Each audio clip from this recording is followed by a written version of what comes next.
Salam. Dünən keçirilən ortaya sınavının 31-ci sualını aldı.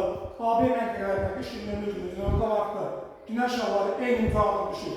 B məntəqəsində Bakı arasında ən qısa məsafə orta miqyaslı qlobusda 11,1 cm olarsa, A məntəqəsində günorta vaxtı günəş şalları düşən tapar. İlk öncə biz orta miqyaslı globus bir bölüsün 50 milyon, yəni 1 cm düşür burada 500 kilometr. 11,1 cm düşür. X buradan tapılır 5550 kilometr. Meridian üzerinde olduğu için biz bunu 111'e bölürük.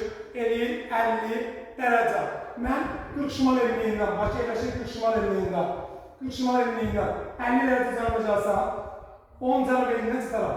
10 cənub enliğindən və günəş var bizdə qış günü 23,5 cənub enliğindən. Zenitədir. Və burada 90 dərəcə uzaqlıqda düşür. Deməli, 10 dərəcənin beynindən B məntəqəmiz oldu bizim burada. A məntəqəsini bilmirik, X enliyində yerləşir. A məntəqəsinin beynini tapmaq üçün biz cənub tropikindən 10 cənub enliyi arasındakı dərəcə fərqinə baxır 13,5.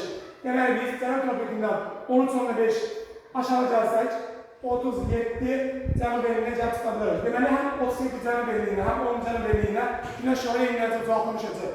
Gəlin görəyim 37 cənub enliyinə şarjımızda nə qədər olacaq? 90 dərəcə cənub tropikinə düşürsə, 37 dərəcənin enliyinə 23,5 cənub enliyi arasında 13,5 dərəcə fərq var. Yəni biz 90-dan çıxırıq, 90 çıxılsın 13,5 bərabərdir 76,5 dərəcə uzaqlıqdır. Mənim sualımızın cavabı 76,5 dərəcədir.